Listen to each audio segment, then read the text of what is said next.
T-minus 10, 9, 8, 7, 6, 5, 4, 3, 2, 1, 0. Liftoff.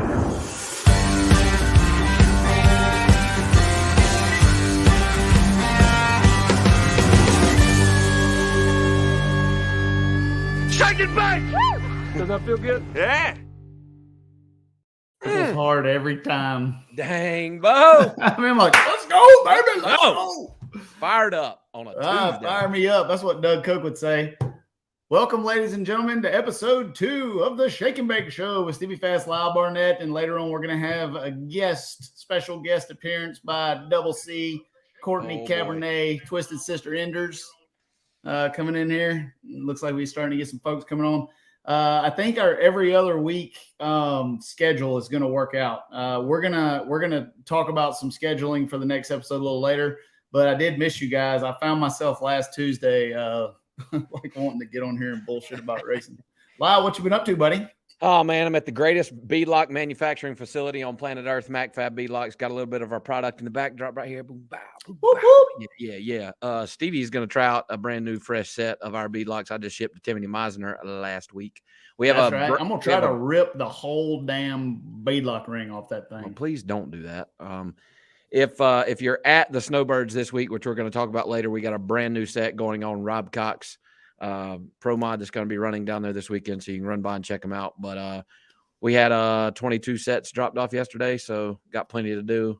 Not racing this week, which I'm not happy about, but hey, I'm shaking bacon with the shaking bakers, and I'm ready to get ripping and roaring. Got a Yingling right here. Come on, Yingling. Where you at? Yingling. Let's go.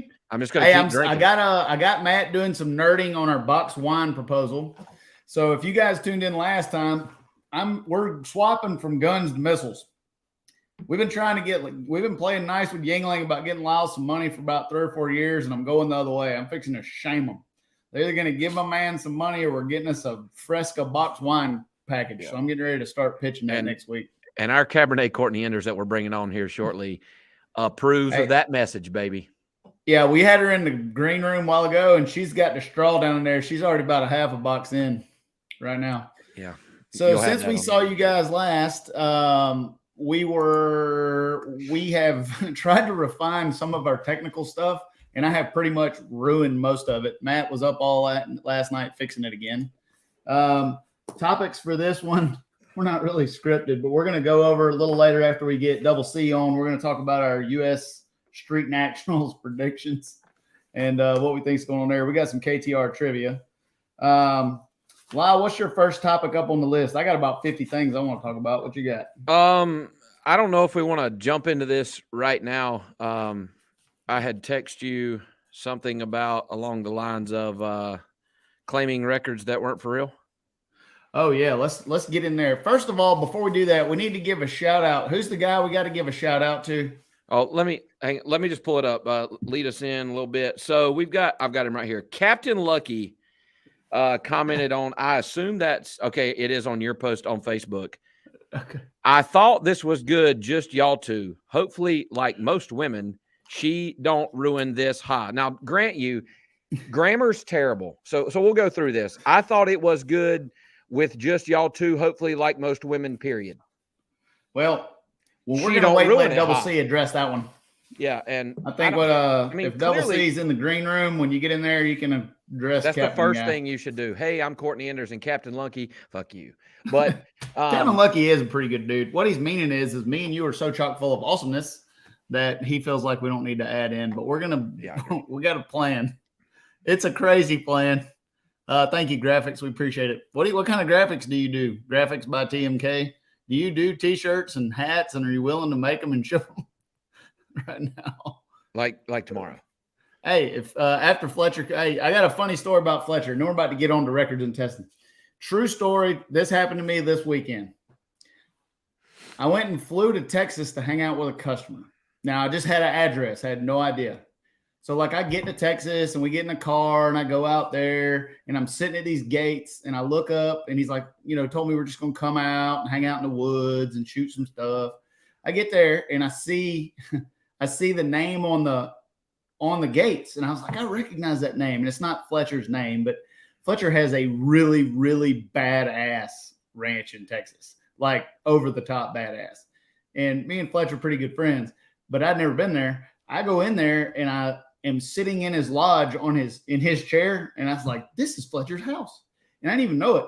So like I sent him a video. He's getting ready to go play New York and kick the shit out of him. And he's like, you're in my house. And it was just a funny story. It's something that you don't think will happen. It'd be like if I accidentally ended up in Lyle's house. Yeah. All right. So Rex has been testing. Tell us what we got going on with that and what we need to address. So we're going to backtrack just a little bit. It happened several years ago. Some phantom numbers started coming out of Steele, Alabama. Brad Edwards was over there? No, man. Oh, not Steele. I thought you were talking about some phantom stuff from Huntsville when we were going. No, I was talking about the phantom numbers that came out of Steele, but you're talking about when Brad went to Huntsville. When he went to Huntsville, went 399 3 years before everybody did it. So just a couple of years ago, when LDR was right on the brink of going threes, Scott Tidwell's crew, Paul Gargas behind the wheel, went down there and ran like 394 or something just asinine. And they're claiming the record. And I, stick my chest out and boast it out and say, this is bullshit. You're going to kill the class by claiming these records when nobody else was there. Mine shaft air, clock short. The clocks probably weren't short. I'm just speaking out of my rectum right now. But that happens a lot. So, fuck you. So anyway, that was the start of it. So then, I guess last week or something like that, Marcus Burt goes and tests Tommy Euman's car, and they went 66-1 or something like that, and are now claiming the new record. And listen, man, kudos to you guys and anybody that goes out there testing and runs a personal best and breaks a record, shatters a record, does whatever they're going to do. But look, it ain't a freaking record. Stop claiming it. Unless you do it in competition, the shit don't count. Care what nobody says. Stevie, you may disagree. Courtney Enders may disagree. The entire fan base watching this show right now may disagree. But in my opinion, the record don't count. Stop claiming it. Post a time slip. Be proud. It ain't a record. I agree. So I've been on both sides of this. When I went 419 in Holly Springs in 2011, I made the quickest pass in radial tire history. I do not think I called it a record. If I did, it was wrong. I went faster on a drag radial than anybody's ever been to this date at Carolina Dragway, and you never even heard about it because it wasn't in an event. So I'm with you. Anybody can go out there and get you a time slip that looks pretty good until everybody else is out there doing it at the same time and there's a set of scales going. It's not a record. It's a personal record. You can call it. I mean, you can be happy about it, but don't call it a record. Because when we start doing that, I'll just go out there and run like 250 at Jackson. I'll get somebody to kick the beams down there at the 330 and smoke down through there. Correct. Yeah. So, I mean, that was really the number one topic. I mean, I know it was short-lived, but that was really the number one topic I wanted to cover. And I don't know if we want to, real quick, obviously. Summer says she agrees, so it's gospel. That's the gospel. If the original lady of Pro Mod and Pink Pro Street Drag Racing says it ain't a damn record, I'm not calling it a record. So I did announce earlier this week after I had announced I was racing, and then maybe I wasn't. And then I announced again that I was probably going to race. And then I had to make an announcement earlier this week that I'm not racing the U.S. Street Nationals this week. It's circumstances out of my control.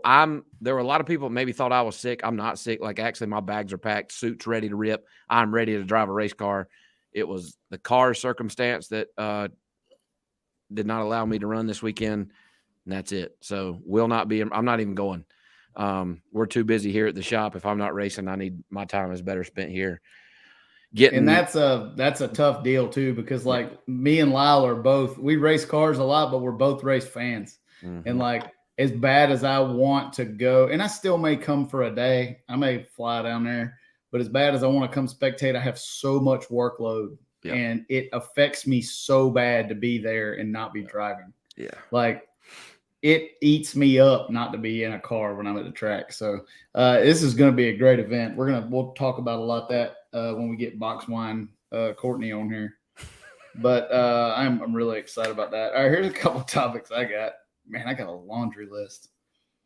All right, so Ronnie updates. I see some people in the chat asking about Project Ronnie. So here's where we're at with that thing. We got somebody asking what kind of deal. We're doing a Whipple supercharged LS engine in it. I don't know if you've been following the series. and we're getting to that point. So we got rear end housing back from Strange. Everything is done. Got it powder coated. It's beautiful. It's up under there. Axles, brakes. We're getting ready to order wheels like this week. So stay tuned to my social. I'm going to probably get you guys' opinion on wheels. I don't know. I see box wines in there already. I think that's a good story to tell about the one wheel you have. Oh, I did. Yeah, I think we sold that. But if you guys don't know, I bought a wheel to fit this thing to see if I liked it. So I bought one expensive, nice ass wheel, and it does fit. It's great. I tried to get 3 more and they're discontinued. So if anybody needs a 20 by 12 with 5.5 inch back spacing just for a spare, like a boat trailer or something, call me. I got one. And only one. And only one. So that's Project Ronnie's coming up. The next episode of Project Ronnie, I want it sitting on the ground and we're going to build a motor. I've been waiting to build a motor for this thing for so damn long. I can't stand it. And everything's done. The block's honed. Oh, she's going to be tight. I'm worried about the damn chassis. How long of a drive shaft do you think PST can build? What's the longest? Let's see if we got any drive shaft folks in there. What's the longest carbon fiber drive shaft? And can they two-piece it? I don't want to two-piece it. I want a big long dong like sticking out there about 96 inches. Okay. And yes, I'm gonna bring Ronnie to some events. I'm gonna use that thing as a push car to push Lyle around. Yeah, Stevie and I are going to do right before the chassis gets some upgrades. We're going to enter Cletus's burnout competition and bounce that thing off the walls and keep her on the chipilator. What I want to know is, so last episode 1, I don't know if I offended the Cleater or not.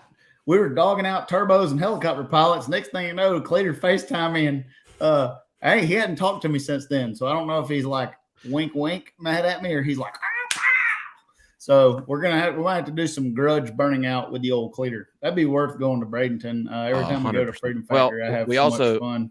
We also probably didn't help our chances by dogging the turbos of getting back inlay mullets. So we should probably. Yeah.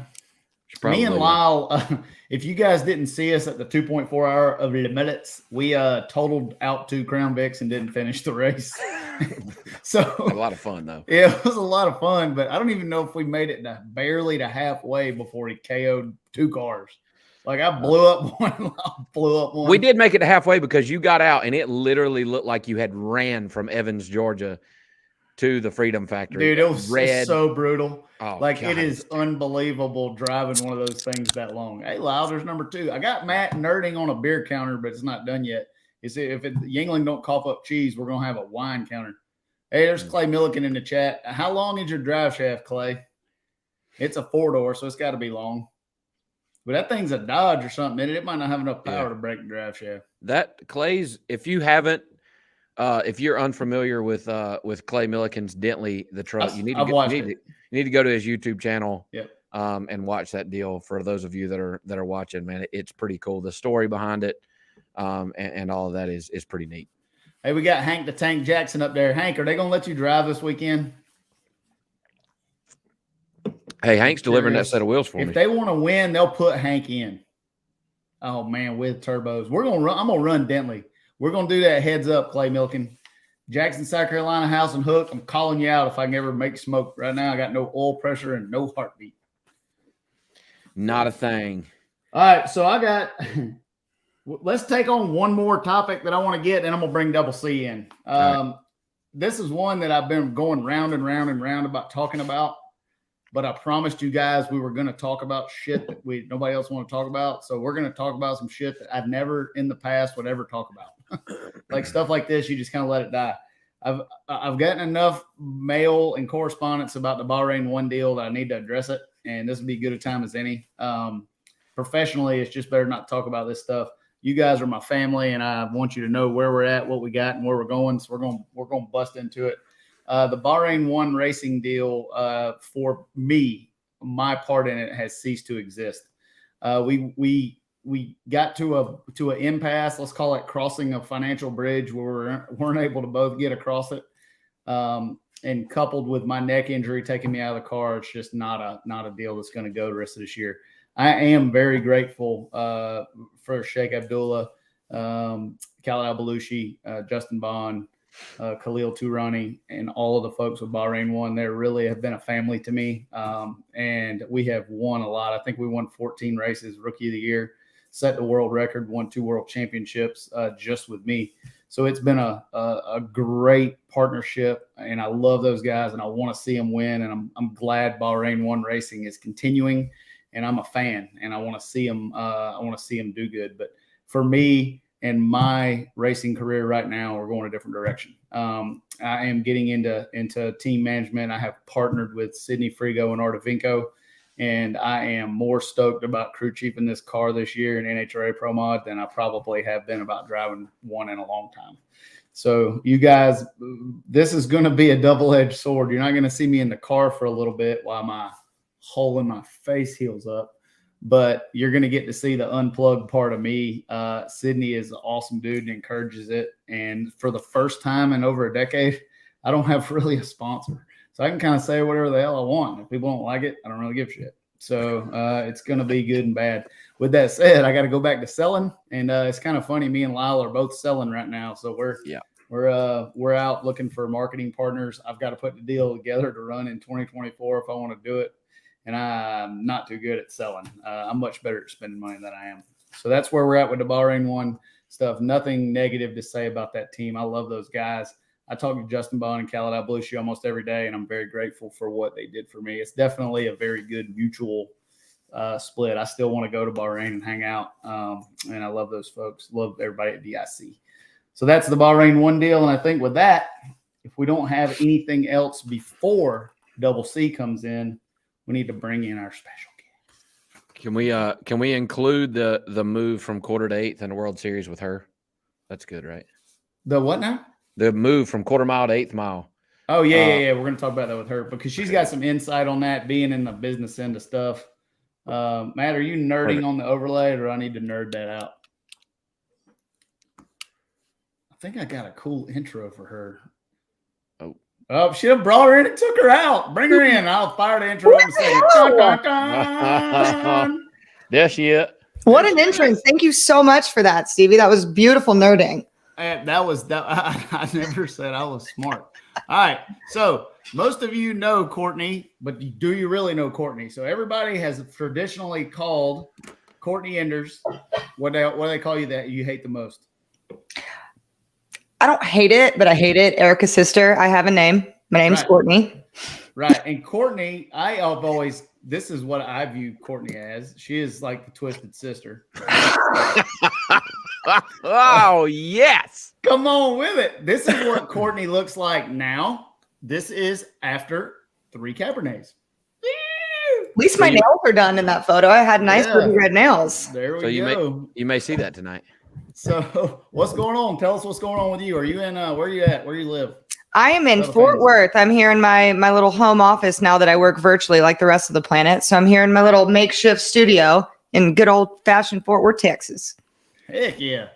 Everything's bigger in Texas, they say. I was smoking around close to you this past weekend, and it was fun. The weather was really nice there, and it got really shitty when we left. It was windy. It was shitty today. I'll tell you, I stare right out this window, and it has poured just all day long today. Damn, I missed the banner. So, like, I'm messing up. Lyle, we are terrible at our business. So, look, this was supposed to come on before you came on, and then this is supposed to come on when we're talking about your new name. So, Courtney's no longer Erica's sister. She's just Courtney. I mean, I claim her. She's all right. I guess she does okay. Yeah, I mean, she's awesome. She's not too bad at what she does. One of the greatest natural talented drivers I've ever seen. I've been saying that for a decade. And when I see people bagging on her race car ability, I just know that they're chumps. So I'm a fan. You can find it on YouTube, but you can go and I watch it way more. Well, I don't care. I watch it all the time. I go watch in-car video of Erica Enders in a pro stock car, and it's one of the most unbelievable things if you understand and can respect what they have to do to get those cars up and down the racetrack consistently every single run. And it's fucking ridiculous. It is ridiculous. And she said early on in her career, she, I mean, obviously Glidden was one of her mentors, but think about it, Jed Coughlin Jr., she sat and watched him and studied him. And she said it was just methodical what he did. And every single time, even to how he like pulled his fingers out as he put it into high gear. And so she just said she took that and you watch it, lay it over. Yeah. Listen, we say Erica's Erica, but she does one thing well. Yeah. Well, that's and that is beat your eyeballs out. I was a I guess a teammate of hers for the past couple of years I drove the Pro Mod car, obviously, and had the opportunity to go up in the crew chief's lounge several times and look at runs overlaid, and it's just it's just unbelievable, man. And that's why I drink wine and go on podcasts. Well, you're good at that too, so we appreciate you. Let's talk about, we got a new segment before we get on down the road. I want to talk about Bradenton U.S. Street Nationals. Party in a box. I like that. We had some shit happen today. So we're going to have a little segment that's only going to take about a minute or two an episode. And it's going to be what pisses me off. Oh, I love this. So as much as I love, let me, I'm sure I want to get in the chat here before, hold on. Let me see, Lyle. Oh, I thought I was going to get to tell that guy who was talking shit. Oh, yeah. Talk about Captain, whoever it was. Lyle, tell her what happened. I just want him to sit down because I want to know who's watching him so he can just sit on down. Okay, see, we can have a Courtney is what pisses Courtney off. All right, so as much as I love 99% of you, some of you piss me off. And I'm just going to put up an example. So here's what happens. I come on episode 1 last time, and I kiss ass to some of the Sesame Street Outlaw guys because I respect them. We talk about how Ryan Martin kicks their ass because he's a real racer and he's got a real operation. We give those guys some props, and that is a venue of motorsports that I love because it brings fans to the sport. That's exactly right. Right? It gets eyeballs on the sport as long as we do not confuse it with professional drag racing. That's what pisses me off. So then I'll get some dickhead, dumbass piece of shit that'll post something like, Right to the freaking ship. I'll get somebody that'll post some stupid shit like this on the internet, and then I have to dog them out again. Kai Kelly is a more popular drag racer than you will ever be. No one knows who these NHRA guys and don't care about them. In the nice way of me saying this, is this a good thing real drag racing isn't a popularity contest? I don't give a shit what you think, and line that piece of shit up in the beams 10 times out of 10, I will crack his ass. And I'm going to go on record and say that there is not anyone that has ever been on No Prep Kings that I will not beat their eyeballs out in a drag race at a track with clocks in a tree. Period. Is there a... I'm done. The show's over. Stevie's done. All right. I'm not even going to get the beer 3, and this one's over. Clear? Did anybody think I missed what I was trying to say? You know what? There? This is my problem, and I argued with Jim Howe, and I think that Jim Howe is a great dude, and I think he's good at what he does. However, I think his teammate John Odom is the worst thing to ever happen to drag racing. But the general No Prep Kings fan, stop down there, Purple Teeth.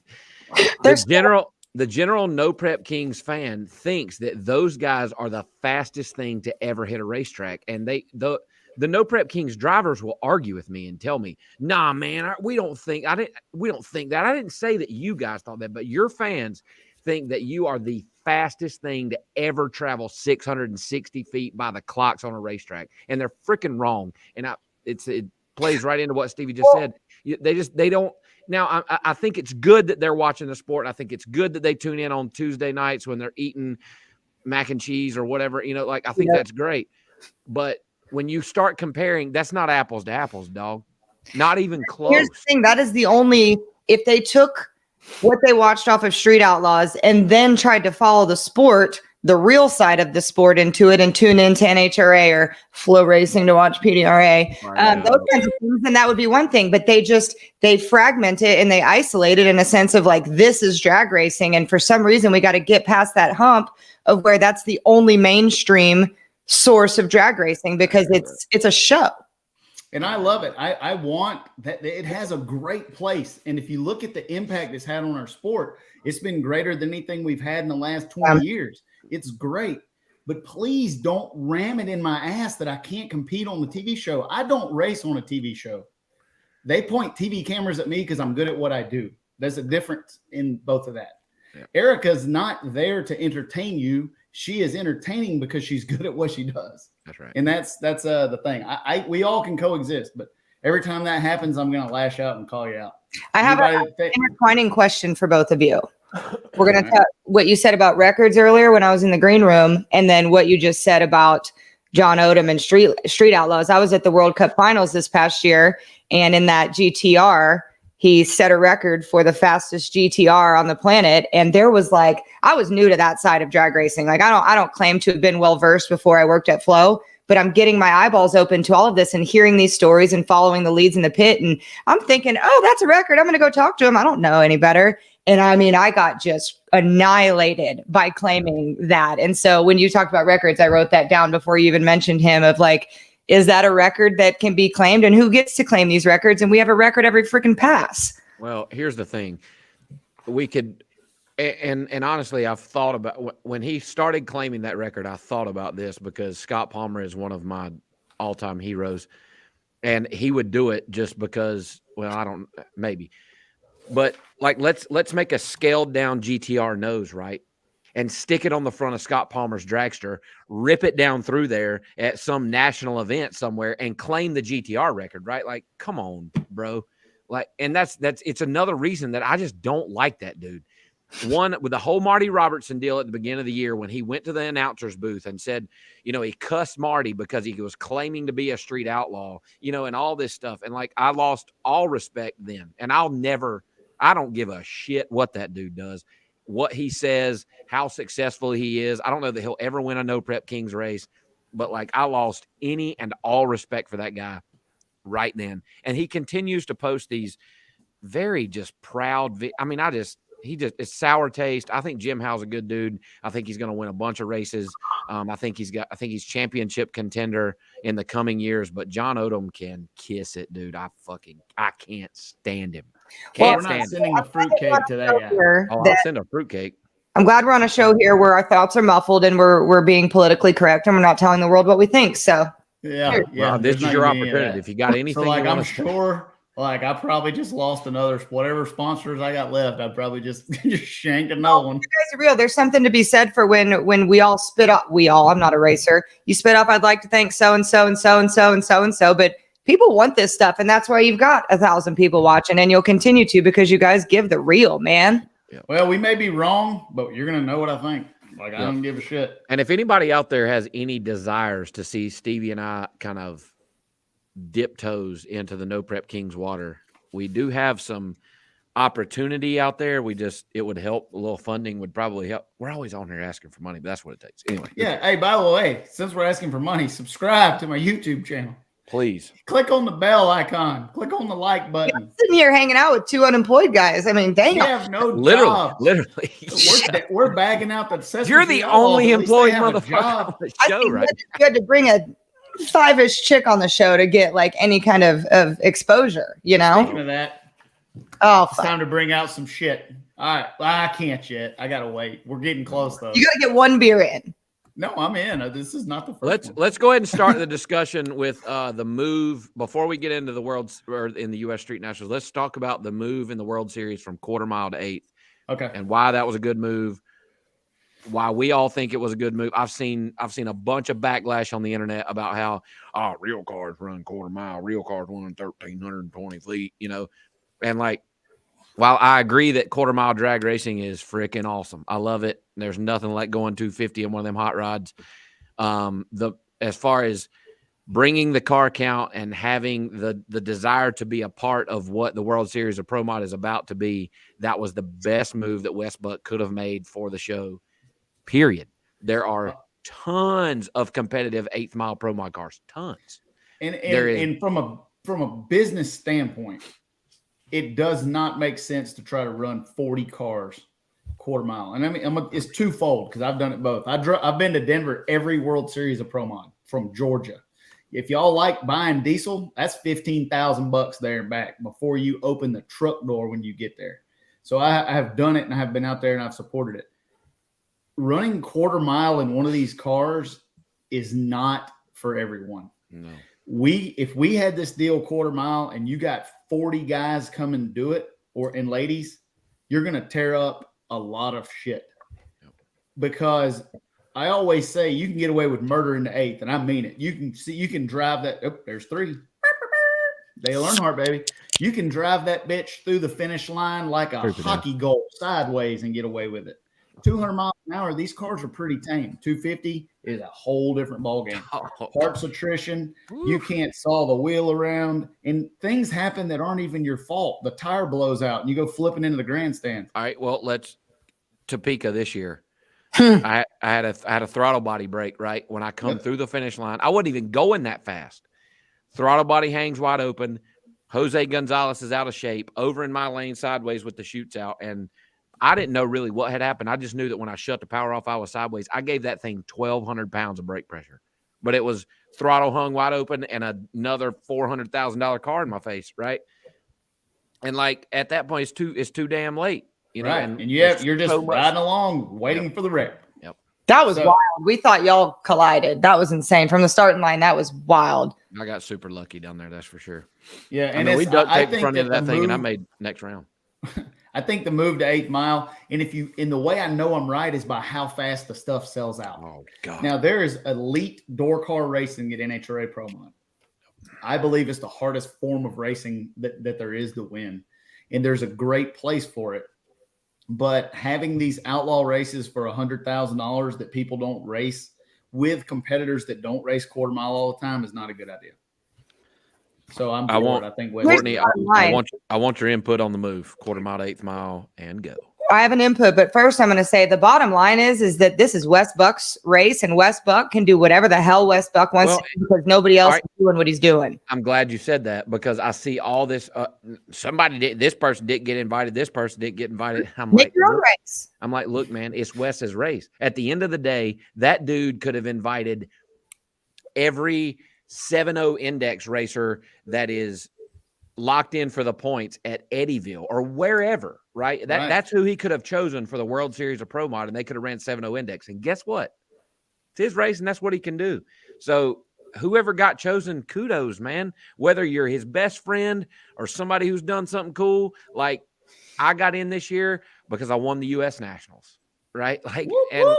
Like that's it. It is what it is. So continue on. I didn't mean to steal your thunder. Oh, I feel like that'll happen. No, there's a lot, in my opinion, that goes to it. First off, I think 8th mile racing is just cool. And when you're trying to bring an environment where you're getting car count and different, what's cool about what he's doing is he's invited people from all different areas of Pro Mod, right? Like Pro Mod's like the universal language of drag racing, as he says, in America. And so why would you isolate yourself and make it that? And then we've got just run of show, like on my end of it with the flow side and being in venue where we've got a schedule to stick to. There's a lot of variables that come when you do quarter mile racing with those bad boys. And so I think that it was just all around track prep, cleanup, timeliness, car count, everything. And then the gauntlet is, even if none of that made sense, because Wes Buck said so. There you go. And in a 32 or in a 32 car field, especially the bump one or the spread between number 1 and number 32 is it'll be within a tenth.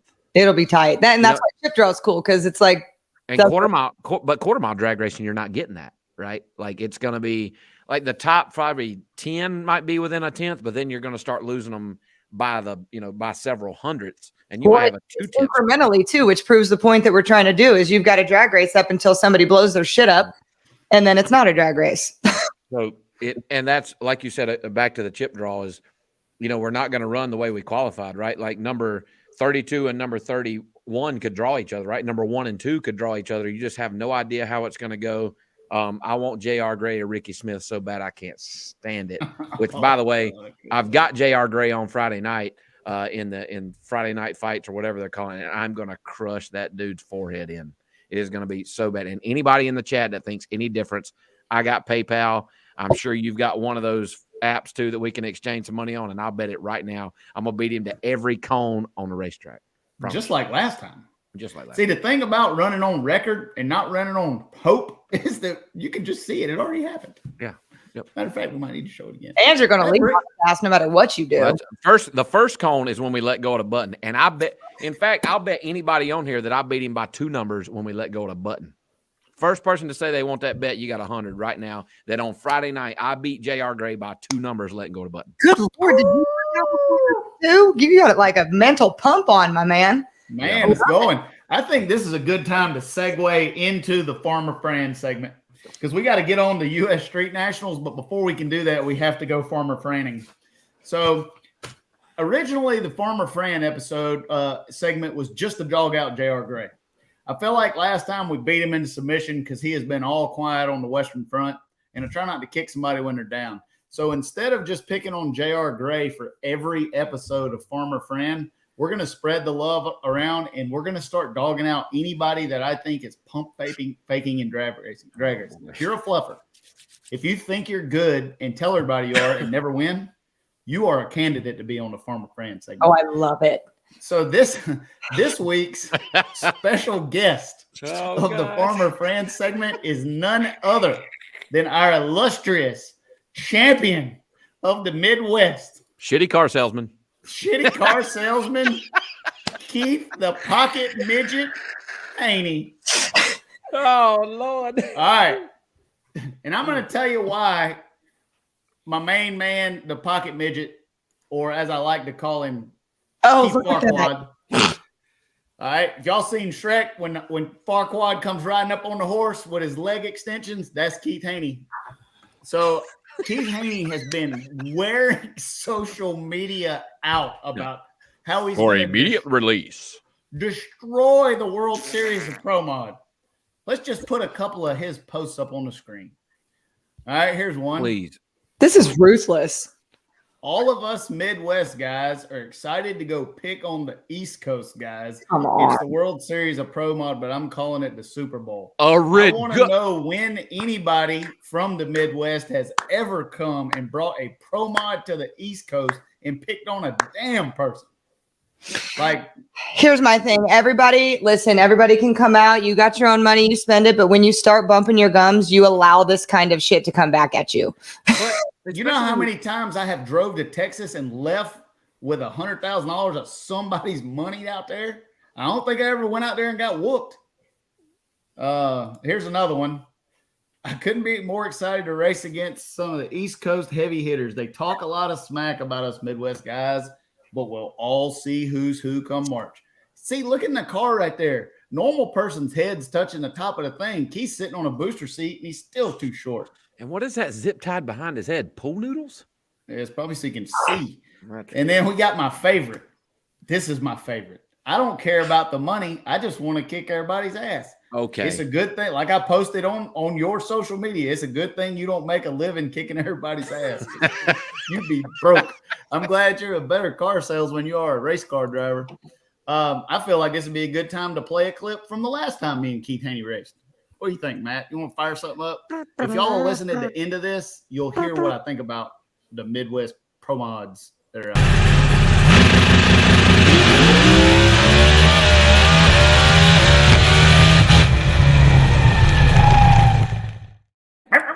Was that a $1 million drag race or the bracket race? Was he womping? That was me womping on him, letting him know. That's called a courtesy pat to say thanks for playing. We appreciate it, but you're going to do some more adjustments to your hot rod. Listen, and I have to say, because I'm a member of the media and all the things that I'm going to just say here, Keith Haney did my sister some nice favors beginning of the career. This is all fun and games, but come on, man. You open yourself up to it. I love it. And I hope he's a good said when he stands on his wallet, he's tall. I think he is a good sport. Because any press is good press in his eyes, right? So he loves it. So while we're talking about the Farmer Fran segment, I have discovered a couple of photos of Cabernet Courtney that lead me to believe that you have potentially been hobnobbing with some Farmer Fran guests. So she hasn't seen these yet, and I'm mean, so I didn't show it to her. But we're gonna just look how nervous I look. All right. So y'all tell me if y'all watched the last episode of Farmer Fran, and you saw J.R. Gray on here, all right? Is this or is this not a striking resemblance to Double C right here? I mean, oh Lord. I mean, it's pretty damn close. Do you got anything you want to say, Courtney? Hey, yep. Nope. Who wore it better? No, I mean, like, I'm just saying, do you want to defend yourself? I mean, you have the money. It was cold. We were at the PDR race. I think Damon actually took that photo. And I guess this is taking a turn quick here because those of you who know me, like I Jennifer Aniston, Friends, 90s style, sometimes I be nipping. And everybody likes to tell me when I'm nipping. And he told me I was, so I just brought it out, you know? Okay. All right, I can say Sometimes that. you I gotta just own didn't it. know if you've been hobnobbing around with any other former friend, potential guests. So I had to dig a little deeper. The moral of the story is like Us Weekly, who wore it better? I did, so. All right, so before we get into US Street, because I'm dying to get into this segment, tell us about what you got coming up. Tell us about what's coming, what you got that's about to drop out. Me? Yeah. Oh, is this where I talk about my cast? Yeah. So I actually just had the final meeting today about it. And come February, Flow Racing is going to be dropping a new drag racing podcast. And I know everybody has their podcasts and all the things, but we are building the content portion of flowracing.com. So I am going to be hosting a podcast with a plethora of guests. We're going to be covering NHRA stuff, PDRA, Funny Car Chaos, anything that Flow covers and anything that's really essential in drag racing. And it is going to be called Right Off Track. There it is. There you go. There it is. So we don't have a date yet of exactly when it's going to go down. We're trying to formulate which days it is going to be. I got to compete with guys like Shake and Bake and the West Buck Show and things of that sort. So we may have to get on a alternating calendar program for the Tuesdays and Wednesdays of the world. Yeah, and the reason, if you guys wonder why we all are in the Tuesdays and Wednesdays of the world, is because it's the only time of the week when we know we're going to be at the shop. Yeah. At least that's why me and Lyle picked Tuesday. Yep. It wasn't to step on anybody's toes. It's just if it's a Thursday through a Sunday or a Monday, I don't know when I can be there. So we picked Tuesday because like every dentist appointment, every doctor's appointment in my whole life all gets set on Tuesday afternoon. I had 7 video meetings today. Like Tuesdays are the day. That is when people get shit done. So, all right, let's talk about US Street Nationals. Cord is calling me like at like a high rate of speed. Doesn't he know? Well, he's at the chassis shop. You guys talk about this for a second. I'll be right back. I'm gonna mute me. Oh, well, here we go. Live TV, folks. Yep. So the US Street Nationals obviously coming up this weekend in Bradenton, Florida. They're running a plethora of classes. I know Pro Mod, Pro 275, X275, Limited Drag Radio, Ultra Street. 632. They've got Outlaw 632. They've got some brackets. They have Open Outlaw there. Do you know? I don't know. Yeah, I'm not sure either. But anyway, it's Victor and his whole crew at Bradenton always run a great show down there. The Pro Mod races there are always so good. I just ran the Snowbirds along with Stevie, who brought a Roots blower that he was very unhappy with. I crushed JR Gray there for 10 grand on Saturday night. But anyway, Victor and his crew always put on a great race. It's obviously next door to the Freedom Factory. Cletus and the whole crew there are usually come in and hang out. It's always a great time. The weather's always good. My guys my crew, Ben Stoss, Mike Earl, Justin Elks, Anthony Lum, they're, my NHRA Pro Mod crew is down there now, and they're bragging about the weather, and Anthony was playing golf in shorts, and I'm like, yeah, it's pissing me off. Everybody's down there having fun. I'm in a frozen tundra working my ass. But anyway, are we going to predictions at this point? Yeah, so I missed the first part of y'all, so sorry. We just talked about it's the US Street Nationals, and actually one of my favorite races of the year opens up the Pro Mod season. Talk about Flow and their involvement down there. So I got a Flow meme. Hold on, I don't want to skip this over. Take over. While we're propping Flow for covering drag racing like they do. They're gonna send me a check. And I see some people in the comments saying about the Circle of Death. Listen, man, it's terrible. It is, but if you listen or if you watch the last few races, like things are getting better. My guy Tom Bobalt's in the production. We have so many new things coming through the pipeline for drag racing. It was kind of not intentionally, but just because they don't stream as many drag races as they do dirt or pavement or all that other happy horse crap that I know nothing about. But we're getting those resources. And the step one was hiring Kelsey Cartuccio and myself to be able to have people who know about drag racing and what we need and what the fans want. So y'all be patient and don't be assholes about it. We're working our butts off. But we are, this kicks off the Flow drag racing season, and Victor is one of our main partners, whether it's through Wes's deal or through his deal. Like the Bradenton series that we cover there is incredible. The track's awesome, and I'm really excited. So this will be my first gig of the year, but I'm not going to be fully on the stream. Don O'Neill, shout out Don O'Neill, is going to be the pit reporter, and I'm going to be doing long-winded content pieces. So there's my see Don O'Neill. Tell him to go sell me some sponsorship. Tell him I'm broke. I need some money. And go out there and y'all two together. Just go around to everybody's trailer and just ask them if they'll give me about $750,000. Are you coming, Stevie? I have like on my shot list of like having you help me do some fun interviews. We talked about you in a meeting yesterday that you don't know about. Oh, good. I may. It just depends on how I'm getting our Artavinco car back from the chassis shop. That was the phone call I had to take a while ago. They're letting me know that all is good. So I've got a big week of work, but I may come and hang out. It's one of my favorite races. I love hanging out with Victor. Can you swing by the Carthage, North Carolina Municipal Airport and pick me up? Yeah, I can pick you up. We'll go. We don't have any like cabin service though. Like maybe get some pretzels. I would love that. You guys need to come anyway. Yeah, it'd be good. So with that being said, we got class by class predictions coming on. Yeah, there we go. About to get into it. Also, dry January, but it doesn't count if you're working, and this is work. So you don't have dry January. You have like a moist damper. Stevie, chat question. What are you drinking? Me? Yeah. I'm not selling sponsorship. I'm drinking something in a can. All right, cool. It's good. As soon as January's out, I'm going to be drinking bourbon. So, like, I like drinking bourbon, especially this time of day. But I am doing dry January. So right now I'm drinking Mountain Dew. But I promise you guys, once we're out of January, I'll have bourbon with you guys. Out of that but right now, killer. All right, so here we go. Picks for the U.S. Street Nationals this weekend. We're going to start at I'm not going to call it the bottom. Are we going to start in the radio class, or are we going to start in Pro Mod? Let's start with the radio class. Let's start with Ultra and go up. And we're going to pick who's going to win. While we're talking about this, we plan on doing Shake and Bake Show every other Tuesday. Next Tuesday, we're going to do it again. Anytime there's a big race, there's a recap, and we can hash out some stuff about drag racing. You'll get it. So we're going to have a show next Tuesday. Woo, Yingling number 4. Moment of silence. Moment of silence. There we go. That sounds so good. It sounds so refreshing. Matt, where's the yeah, there's another circular desk. Working on it, George. We're working on it. They said we're trying to get in the game. It's harder than you think. Yeah, no, it is hard. What's my favorite bourbon? So I don't want to say I'm a bourbon snob because I like everything. I like everything from expensive bourbon to cheap bourbon. But like my go-to is going to be Clyde May's Yellow Label or Four Roses or me neither.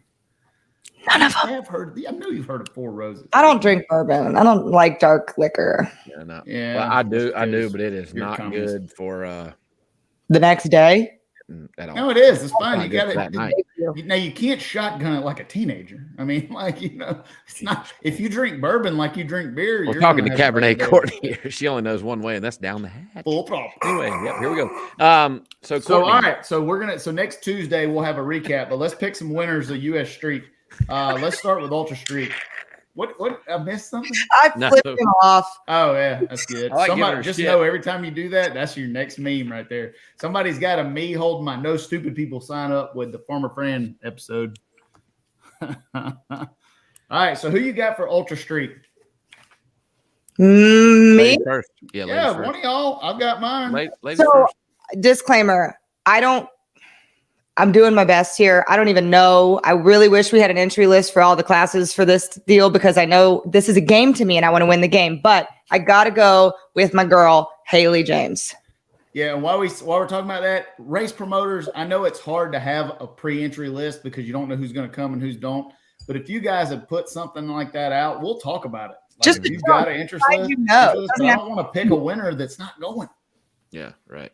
And to be honest, Stevie, the guy that we had talked when we talked about this in the green room, I don't even know if he's going. So you may pick somebody that's not even there. But I have already I'd chosen Haley James as well. They had been on a tear at the end of last year. Her dad and all the whole crew there that her dad's tuning and whatnot. They've done an awesome job. Cheaper, so I've got Haley James, winner in Ultra Street.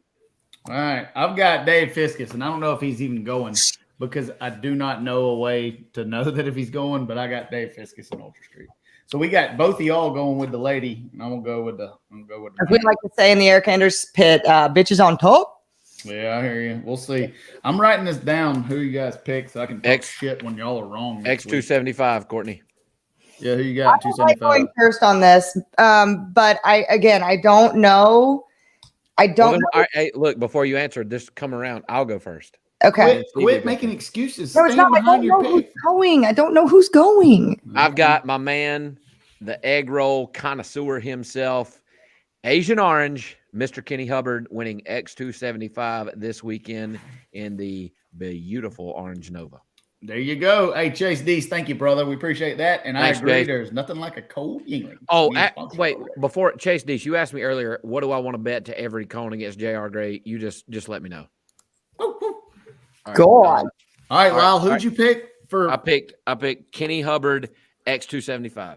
All right, who you got there, Double C? I'm going whoever, again, repetition. I'm going whoever's in that Manny car. If it's in, I think Antron may be coming again, but momentum is key, and I'm going with my man if he's running. So if they bring Fred, whoever's racing Manny will drive it. Then Manny. Y'all are crazy. My hometown boys, Ryan and DJ McCain are going to take that. Brand new car. I don't care if it's a brand new car. These boys race cars for a living. They come from the CSRA, and they're going down there, and they're going to show up with that thing. No electrical problems are going to happen. Nothing's going to be leaking, and they're going to come out there and win it. My insider told me to pick McCain, so fair. Yeah, so you're doing inside investigation. I'm going with it on the fly. Game. Let's see if we got some folks in the chat that agree or disagree. All right, who you got for LDR?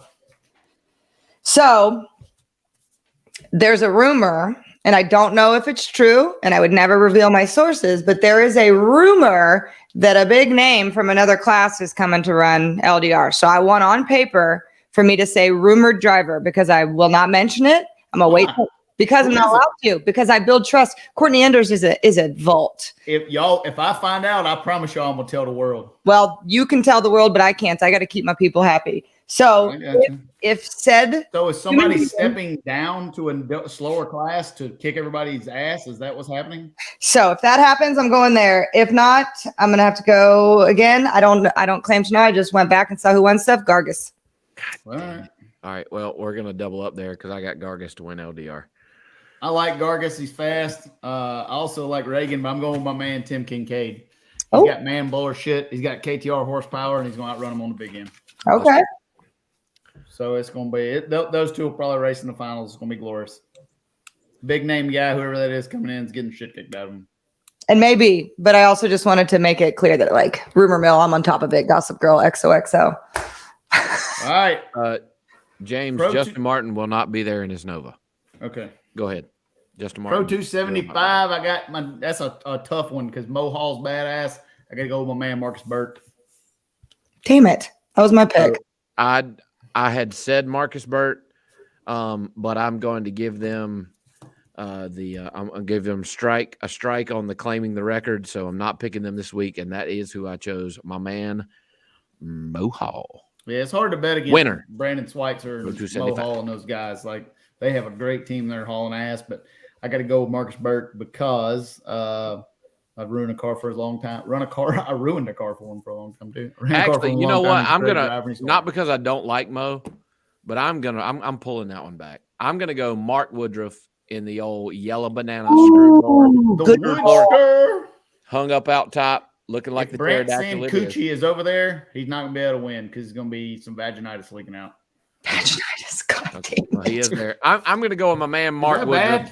Winning Pro 275 in the screw-blown Corvette this weekend. Love you, Mo, but I'm going to pick Mark Woodruff. Okay, well then Lance Edmonds says Tim doesn't produce him. If he's given up on Mo just to keep it different, I'll go Mo. All right. Okay, the original Axeman. So you're going Mo. I think that's a good call. I got Burt, and you're going with the Woodster with Chief Sancucci. Wood. So is next Pro Mod? Is that next? Next is Pro Mod. All right. So look, I do not have anybody. 632. Oh, okay. That's my jam. That's like baby pro stock. That's my jam. All right. I'm going to go with the Voss boys. Okay. 632. I think Bob. Murph's driving that this week. I'm going with them too, Lyle. If Amber Franklin is coming, I'll go with her. but I'll go with Amber. Yeah. And I'm not saying that because I think that the Voss guys can't run with her. Just she's PDRA 632 world champion and she deserves a pick. But I don't know if she's going. So if Amber Franklin qualifies, that's who I'm picking. If she does not show, then I'll take the Voss boys. Yeah, I'll take Voss too. And I like that. I love the Voss boys. Corey's one of my buddies, but I'm going Drinkwater because Okay. I'm going Drinkwater. He was coming in hot into last year. He's going to be making some moves, and I hate to throw this around, but like you got Johnny Placino helping tuning them around, and I think it's going to be, not patting my friends here, but I think that they'll be in the mix. And he can leave, man. He's a lever. That's fact. That is a fact. Lyle, you're not doing a good marketing job. Pennywise. Well, Racing it Media clearly says, label hasn't- out when taking a drink, buddy. Clearly it hasn't fucking mattered. Label out, label in, label on my forehead, label on Courtney's butt cheeks, whatever. Like, it doesn't matter. Yingling doesn't care, so why should I care where the label's at? I'm drinking Yingling. I'm going to grab the can and drink it. For If the they record, don't I like would it, wear then those just pants. like they I don't would wear treat it red, them. I can't. If Yingling wants to send me some yoga pants, I will wear them. They ain't gonna send you nothing. That company's tight. I'm going after the Box Wine Company. Mike Clark says drink water. Y'all are dudes. It's different game for us chicks out here. We can get shit y'all can't get. A lot of Well, that's why we confide in you for assistance and Right. commission. We got Chris Seagroves of Shane Stacks running LDR, so I'm going with. If That's not a bad Chad choice. Henderson had the Buick there, I'd be going with Chad, but I don't think he's gonna make this one with the Buick. I love me So, some Buick. if And yeah, we're Shane moving into Stacks been Pro running good Mod- lately too. We're moving into the Pro Mod, and I don't have anybody written down because I cannot decide where I'm going. Let's put up the entry list for Pro Mod before we get in there. So Pro Mod, if you guys don't know the story about what happened when tickets went on sale, entry tickets, they sold out in 4 minutes. So like if you weren't there ready to buy a ticket, a tech card, you didn't get in there. And the entry list is stacked. I mean, you got Rob you can take Cox, me you out got of there. Cartuccio, David Monday, Blinko, Derek Ward. Derek Ward's been hauling ass lately. Yeah. He's running good. You got they Is won't Swanstrom qualify. coming? Huh? Is Swan coming? Probably not. If he's there, you won't know. And then Jason Lee been running good on a tear. We got Lyle the Hitman Barnett, who I ain't gonna ZZ make it. Top's not gonna make it. Dean Marinas probably burned the manifold off. DeStefano, good, running good. Lamana. Jericho's they're due, and they run good. We got Kenny Lang, we got Slimmy, and she's been on a tear. She's been running good and kicking everybody's butt. They added some weight to that combination. Actually added 25 pounds per forward gear after 3 gears. I'm curious to see what that does to that combination. Billy Banica, Gene Pont, Steve King, Kurt Stedding. Kurt's been on a tear. He kicked my butt in the final of World Street Nationals, and he's been running good. Anything that Todd Tutterow touches, whether for Terry Cole's going to be there, good driver, great tuner. Stan Shelton is the man. If y'all don't know Stan Shelton, you will, because when you race him and he goes 005 every damn time, it sucks. He's great. Nice. That's old Hank the Tank Jackson's car. We got my hero, Todd Tutterow, Hondras, Adam Flamhawk will be back out. Good to see the Pez boys and all them back out this way. That's some Midwest guys. We love it when they come out and support us. Brandon Snyder, Abbott, Quisenberry, Halsey Tidwell, Billis. It's a lot of folks. I mean, think about, like, a lot of times you got 8 or 9 cars. Like, all these people are winning wherever they're racing at. Chip King, Ty will kill you on the starting line. Charles Terrell, Matos, Todd Moyer. I don't know who Pro Line is. They just put, I guess that's all of them. You got to run them all. Justin Jones, Werdenhausen, and the Slavens Mobile. Glenn Jones, Vettel Gibbs, Luis. What's Luis driving? I'm sure it's that nitrous car. That'll be With good the to see blower that. hat We got on. Marty Robertson coming out. It'll be good to have him. We got Honky Tonk J.R. Gray. Decker Jr.'s hauling ass. Bubba Stanton's broke because I took all his money in Texas, but he'll be out there. Jason Harris, Scruggs will be fast as shit. Rudolph fast. Achenbach fast. Mark Mickey fast. Harvey fast. Sullivan fast. This is a toss-up. Literal Yeah, toss. that's a tough field right there. I mean, it's hard to pick a winner out of that. You got 10, the 10, only 12 one that's guys a we can definite pick. out is J.R. Gray. But anyway, All right, who you got to win? Double C. I was kind of going back and forth You pick who between. I picked, I'm gonna strangle you. Well, you can't, and I'll beat your ass anyway. I was kind of going towards anything that King Tut touches. I feel like they've got something to prove a little bit here. But I gotta go. I locked in. I even highlighted it. I'm going Melanie because they've been hauling ass and they just can't get it done on race day. In some senses, I feel like even last year at PDRA, like they've got something to prove. And even with the weight stuff, I just feel like I feel like they're coming out swinging. I'm going with my girl. I don't think they'll come up and run the routes. I think they'll show up with a screw. Do you? Yep. Either way, they feel hit and they want to make something happen. All right. Who you got, Lyle? God dang it, man. I know. I already. I'm having a tough time. I really like Kurt Stedding's chances. I do, however, feel like that when the pressure's on, and I love Kurt, and I hope he's watching, and don't get offended, dude. Like, I think that when it comes down to it, I just don't know that when it matters, he can perform on the starting line. There's nothing wrong with saying that. I mean, it's hard to do that up there. We all feel. God dang it! I'm gonna go out on a limb, and I don't look. I'm not one to usually Say it already, Barnett. Yeah. Nope, I'm doing it. Kurt Stedding's gonna win. I was gonna say Randy Weatherford. I was gonna say Randy Weatherford. And you're going with Kurt. All right. So Lyle's with Kurt. I agree that a YO Motorsports car is going to win. Kurt's not going to win it. My man Todd Totoro is going to win it. The king is the king. Todd's only enemy of winning this race is the fact that he's got 3 or 4 cars there. Yeah. 5 cars. That's the only reason that made me doubt that he would win it. If Todd Totoro showed up at this race with just Todd Totoro's car, Todd Totoro wins hands down, no question. I'll bet odds. The only thing that it's distracting to run 4 or 5 race cars, and he's good. But if it gets down to a deal where it's in the quarterfinals and he's the only one left, everybody else probably go home. He's just that good. All right, and Pro Mod's the only class we're going to pick who you think the absolute loser is going to be. I'll go ahead and start. So we're going to talk. I want to pick the loser who has no chance. All right, out of the group.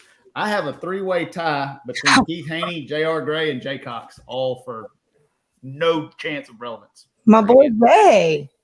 Huh? I mean, I feel you, but yeah. Well, are Jay and Keith Haney running this race? I don't know that.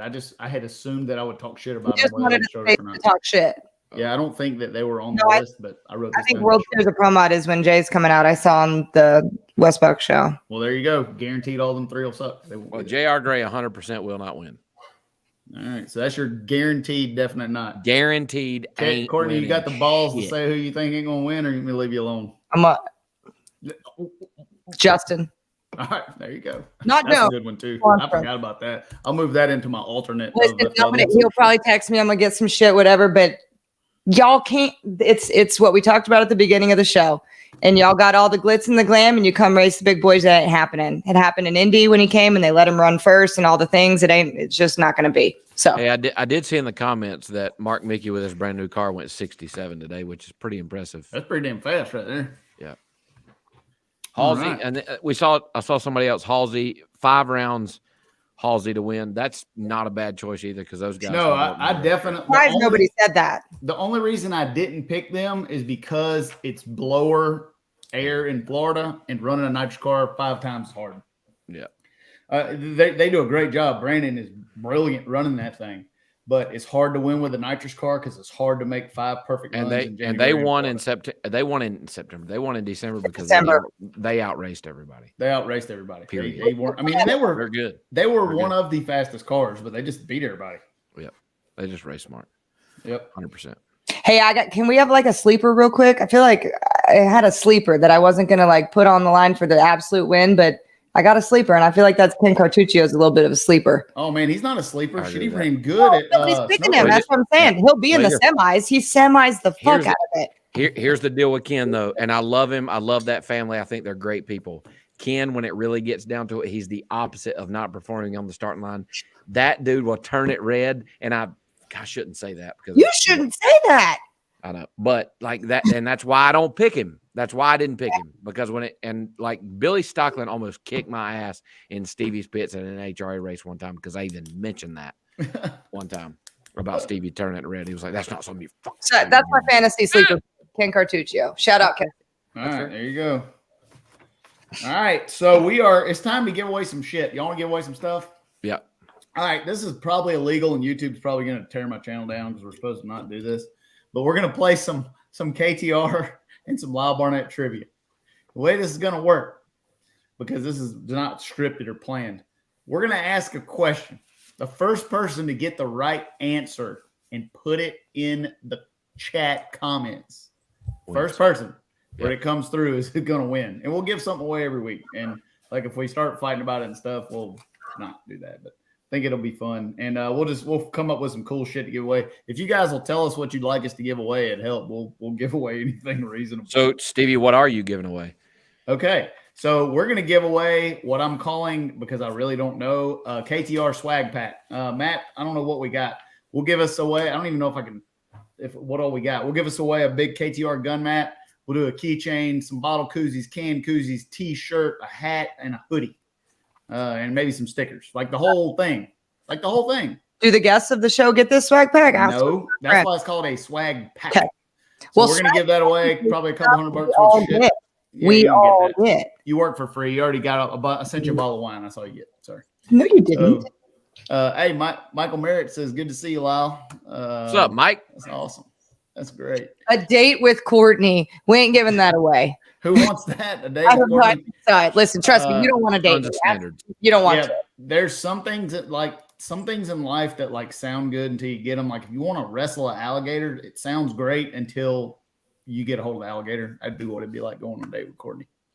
She'd be like, I'm not ordering that shit, bitch. I'm like, oh, I'm single. I'm so lonely. Also, hate to get to know people. Get it gone. Courtney, how would you react if my man Floyd took you on a date and like ordered your dinner for you? No. I mean, would you like that? No, If absolutely he not. ordered for you? Fun fact, I stopped Some talking women to a like guy. I stopped talking to a guy because we were going somewhere and he, without asking me, tried to put his wallet into my purse, and we'd only been out like twice. And I literally stopped talking to him for that reason. So no, I'm the pickiest MF ever. Okay. All right, Lyle, what are you giving away? So I am giving away a free pair of Heatwave sunglasses and a Beer Money t-shirt. If you do not win and you still want a pair of Heatwave sunglasses, you can go to heatwave.com, enter Barnett 10, all caps, as you check out, and you get a 10% off discount code with that on your order. So use that. The more you guys use that, the more free sunglasses I get, and the more I can give away on here. It kind of works in a circle. So I'm going to give away a free pair of Heat Waves. I got 3 pairs in last week. I haven't even looked at them. I'm not going to look at them before I send them to you. I'm going to reach in the box, add it in there with the Beer Money t-shirt, and out the door. Matt, what's my email address? Poor your Courtney, his Erica. Okay, so you don't have one. I see that in the chat. Matt, are you listening? Do you know what my email address is? Okay. All right. So my email is, if you win this deal, and you're the first person to comment, send me an email with your name and your address to sales@steviefast.com. And I'll tell you, we'll pick the winner right now. But if I get you, sales@steviefast.com. For mine, I just need your shipping info to Lyle@LyleBarnettRacing.com. So whoever gets this right, I need t-shirt size, and don't tell me you want any particular pair of sunglasses. You get what I pick. Lyle@LyleBarnettRacing.com. Hey, I won the deal, and we'll go from there. All right, here we go. I'll go first. All right, KTR Trivia, Episode 2. Y'all ready? I'm looking at the chat. Matt, are you ready? Because this is going to come through pretty quick. Some people might be stumped by this. All right, at what racetrack in the United States did Billy Stockland and I win our first race together at? Oof, no clue. I'm just gonna drink. No clue. Yeah, keep the music, man. There's be a bunch Everybody's of on Google Interneting. Oh, I got to turn the chat on. They are firing in right now. Holy shit. Negative. Dude, the comment section on fire tonight. Negative. No. Oh, you can't win. Who? God. Annette Summer got it. Of course she can win. Ah, she wins. Hey. Dragapalooza, 80RL, Rockingham Dragway, March 9th, Pro Nitrous. Ooh. I was We there took for the that. Honey Badger. I was there for that race. Yeah, I know. You were there. We took the Honey Badger from Arabia and flew it over here, showed up the day before the race, kicked the shit out of everybody. They used to be no minimum weight in Pro Nitrous. And after one race with me there, they now had a minimum weight. We won 3 races that season, won the world championship by 5 rounds, and wrecked Pro Nitrous. So Annette wins the prize back. Y'all are killing me. Annette, I'll give you stuff for free. All right. So Annette, you don't need to send me an email at still@StevieFast. I'll just send it to Aiken.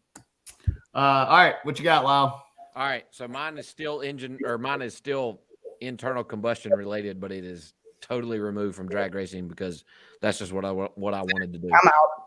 But my question Craig Cook, hold on, Fort. Let me stop you. Craig Cook says his shows up before Nets. So Craig Cook, I don't see that on my screen, but I'll send you one too. If you said Rockingham, I've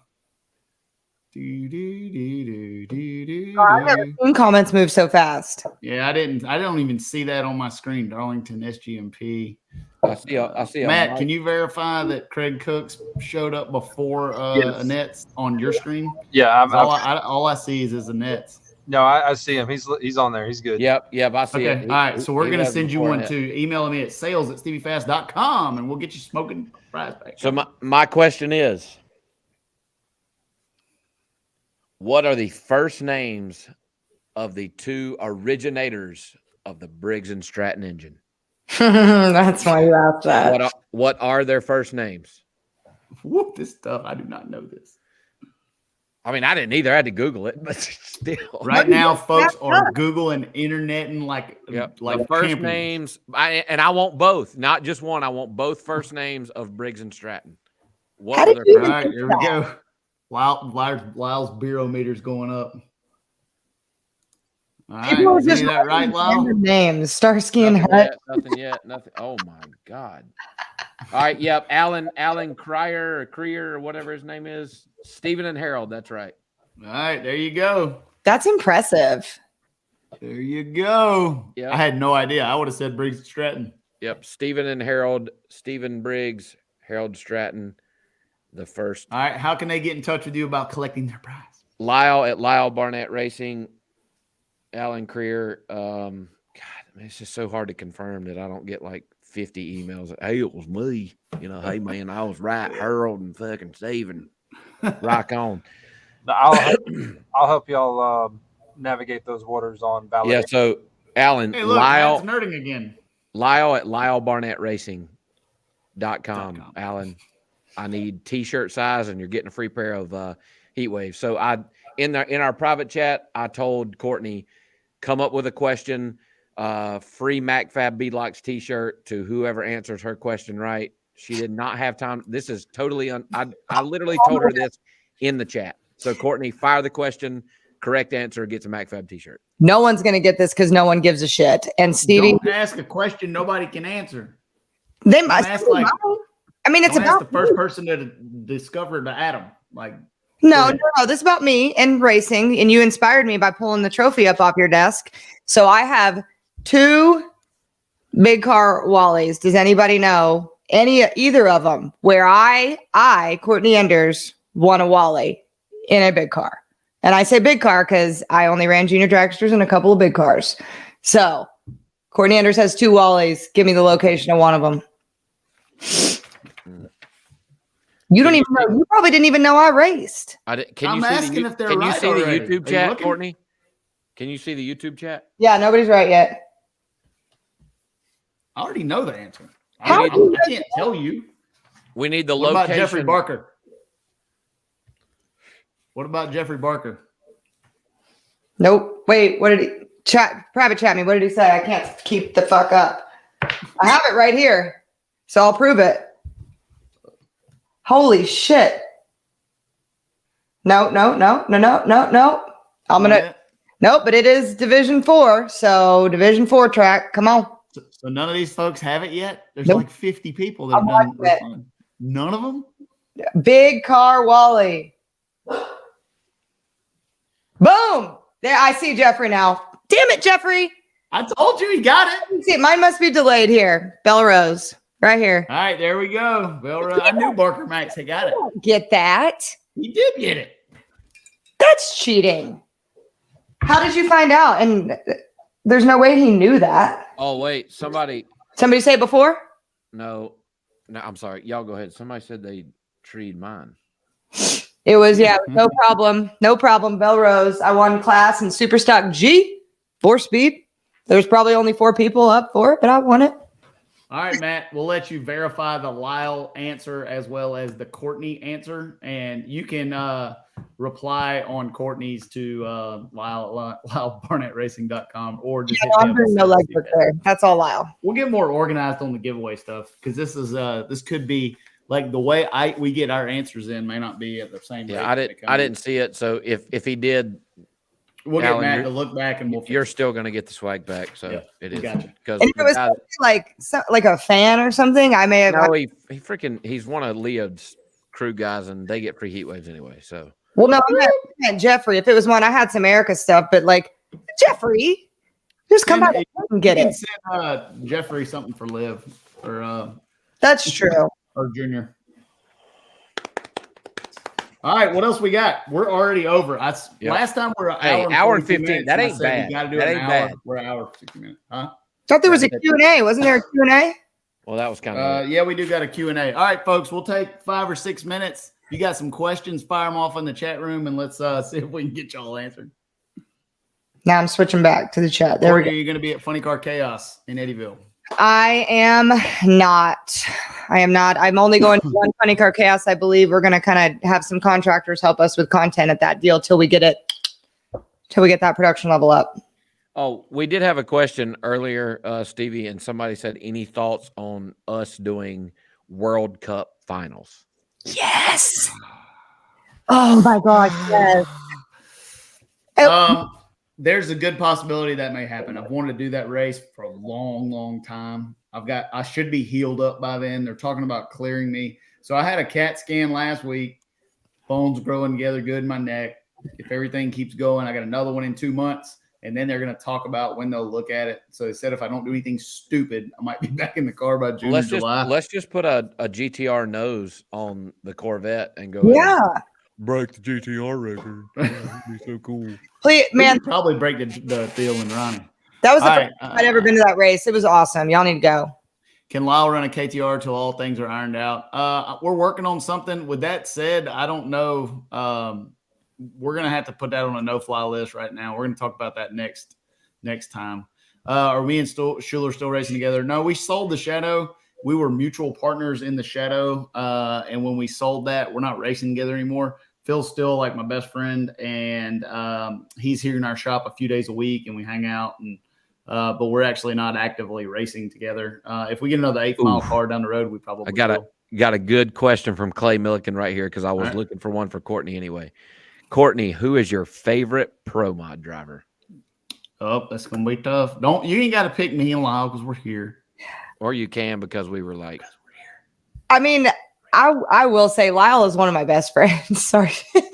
Lyle's one of my best friends, but if I can't choose you two, which is fair, I don't know. I got to go Lyle Barnett. I'm sorry. I got to go Lyle Barnett. And I'm not saying he's just my boy. Yeah, Lyle's my favorite pro mod driver too. He's got the character. He's a star that needs to be shown. Lyle and folks like Lyle are the future of our sport. Is Erica running pro mod? No. Will Lyle ever drive for Pat Musey? No. You can't answer for him. Mark L, how do you get a job working for me? I'll answer the Pat Musey question short and sweet. If it involved me solely driving the No Prep Kings car for whatever reason, like if that whole deal that surrounded the drama in No Prep Kings and Pat was looking for a driver and he chose me, yes. Because I don't turn down a ride. I saw somebody ask, how do you get a job in a Pro Mod Pro Stock car? Literally, when it comes to elite motorsports, we're Pick still your hand hiring. up. Oh, I'm hiring right now. I need to hire 50 people right now. Message me. We need help. Everybody needs help. That's the shortest, the hardest resource to get. Lyle, are you going to South Mountain No Prep with beer money? So back in March of this past year, at the last minute, I packed everything in my shitty little enclosed trailer, hooked it behind my motorhome, and me and 5 of my boys, it took us 14 hours because I drove 20 mile an hour with a clogged fuel filter in my motorhome for most of the trip. I went up there. We got there at 5:30 in the morning. Chip draw was at 9:30, and I wore that ass out all day long.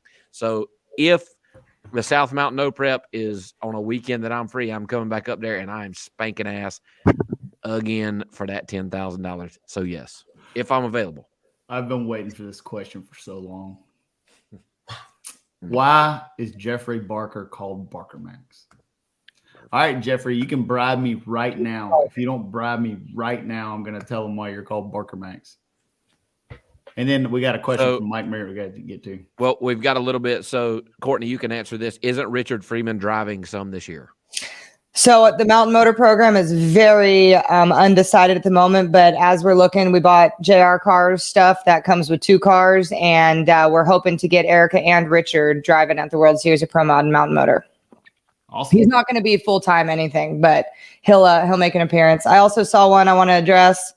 Courtney, will Flow ever let us pay per race instead of full subscription? The short answer to this very long answered question is we have like 15 verticals, different sports from cheerleading to jiu-jitsu to marching. There's a lot of reasons why it's consolidated to the way it is, but we are looking into other options, and I would love for that, but just we'll see. Keep voicing your opinion, please.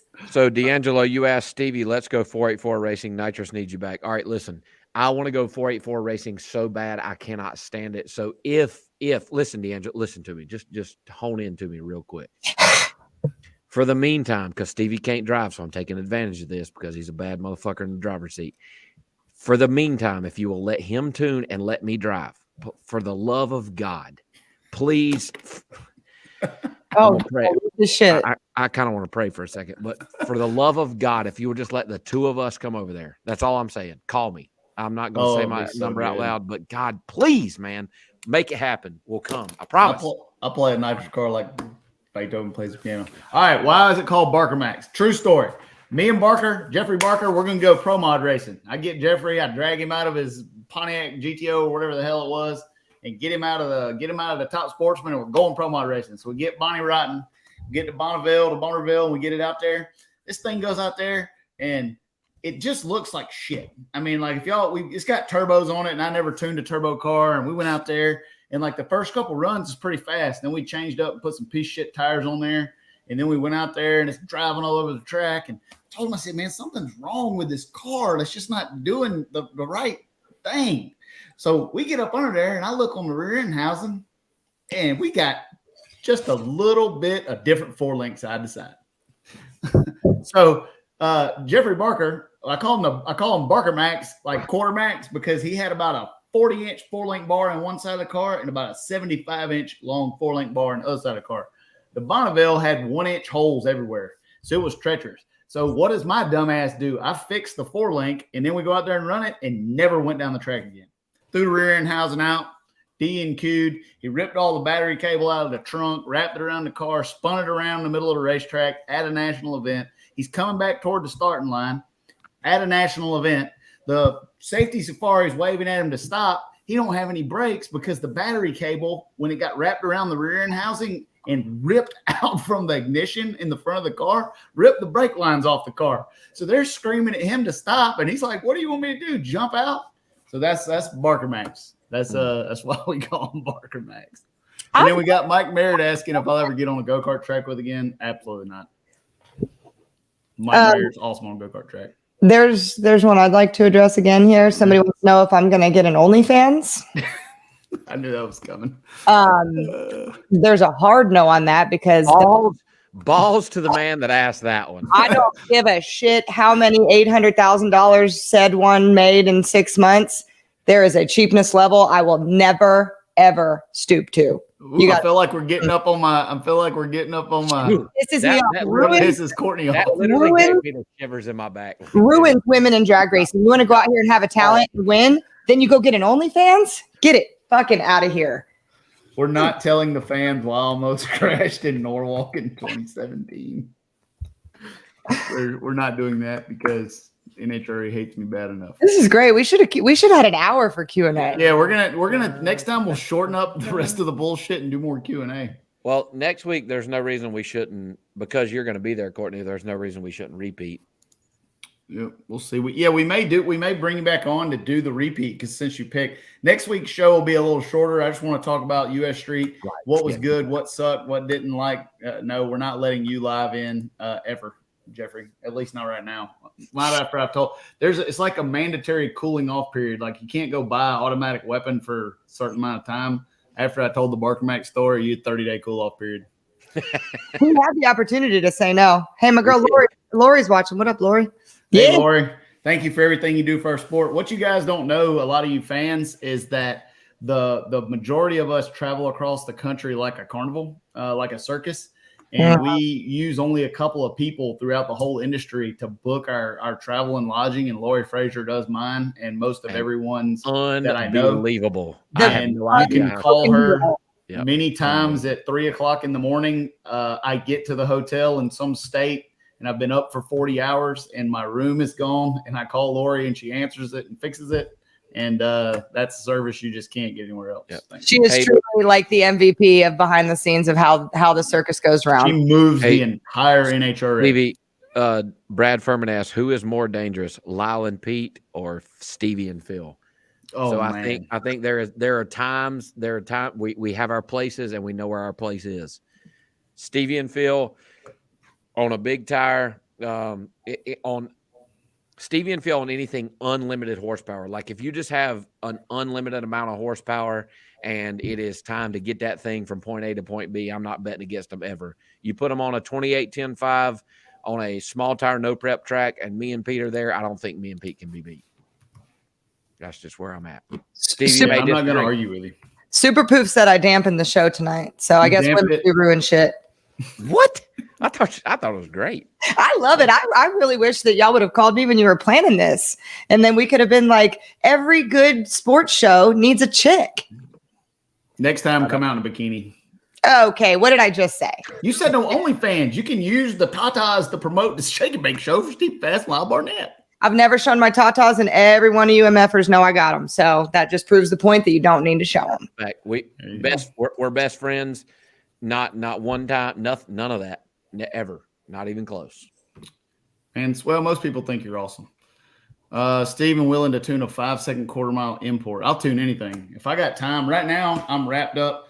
I'm gonna not this guy. This guy. I'm gonna get this guy a world championship right now. And that's my number one. My eyes on that ball right now. But down the road, we'll see. I'll tune anything that's got wheels on it. Somebody asked if I would fly in your plane with you, Stevie. I wouldn't fly with me. I wouldn't fly with me. If you go to Bradenton on one day this weekend, I'll scoop you up. Yeah, I'll scoop you up. All right, folks. I think this has been a great chat. Matt is yelling at me to please get it on. Please get off the thing. So thank you guys for watching. Episode 2, I think, was good. So a lot of you guys don't know where to find this on our YouTube channel. It's kind of weird because YouTube, when it's live, it's easy to find. When it's done, put it in the live tab. We're going to re-release this probably tomorrow and put it in the regular feed so you'll see it. And if you guys watch it, I'll hack it up maybe and do a highlight reel or something. But that's where you can find it in the meantime. I really appreciate you guys spending time with us. I know we've killed an hour and a half of your life. I hope you enjoyed bullshitting and talking about cars with us. Lyle, you got anything to say before we go? Yeah, man. I just, all you guys that tune in every week, give us questions. We really appreciate it. Those of you that have subscribed, click the bell icon, tune in every week. It helps us out. Stevie has invested a bunch of money in this deal, and we want to continue to bring it. And we will continue to bring it no matter whether we go broke or not. So we just enjoy doing this every week. Courtney, I think that you'll be a recurring guest. We appreciate you coming on, obviously, and spending your night. You would have either drink wine with your dog or drink wine with all of us. So we appreciate you doing with us. So.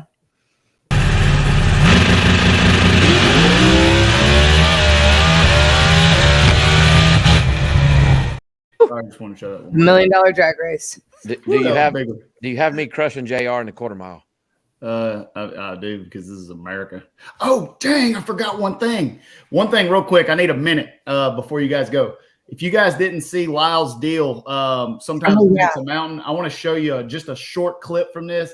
If you have not seen this deal, Bobby Bennett and his team did a great job on Competition Plus. I'm going to put Lyle on the spot and post this. If you guys are having a bad day, you think you got some shit going on in your life, you think you're broke or can't pay your house payment, go spend some time and watch this and then tell me how you feel when you get done. Here's a brief clip of Lyle's deal. The whole thing's on competitionplus.com. The Lyle Barnett on September the 23rd of 2015 was 10 foot tall, bulletproof. You couldn't tell me nothing. I was racing Radio versus the World, which is the pinnacle. It's like that's top fuel of small tire outlaw drag racing.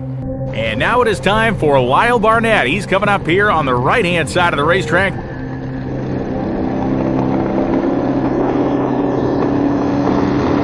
Both cars off the starting line strong, and look at Hancock pulling to a 3-9. Oh, man, look at the high right side. Lyle Barnett is in massive trouble. Barnett's car completely engulfed in flame, now heading across the racetrack. Huge impact with the left-hand wall. Barnett still burning down there. He is in a heap of trouble in that race car, trying to get it stopped. Oh, boy, please remain where you are. Barnett's in trouble. Man, if that don't tear you up right there, stop watching the Shake and Bake show. Yeah. Woo! Every time I see that, man, I get choked up for real. That was something right there. Yeah. Sorry, I meant to put that in earlier, but that's a great deal. Like they put a lot of work and time in that. I was on the return road when that happened, and it changed my life forever. Yeah. Bobby and his crew did a great job. I've told that story several times, and I'll tell it until the day that I die, because there's, I think that I was left here for a reason. And I still feel as though I'm fulfilling that purpose. So if you haven't watched it, go watch it. That helps Bobby, obviously, if you go to his YouTube channel and watch it. But everything I said in there was real and raw, and it's why I'm here today. Go watch it. I'm not going to say anything else. All right. Thank you guys for watching. We love all y'all. We appreciate y'all. And we'll see you next Tuesday for a recap of the U.S. Street Nationals. And then I think next Tuesday will be actually February, so I can have a break. And don't forget to buy our merchandise. Yeah, go buy some shit. We're always asking for money. Go find us about $1 million and then go buy some shit. Yeah, I was going to say, somebody find these guys money. No way these two should be sitting down. Come on. Thank you, guys.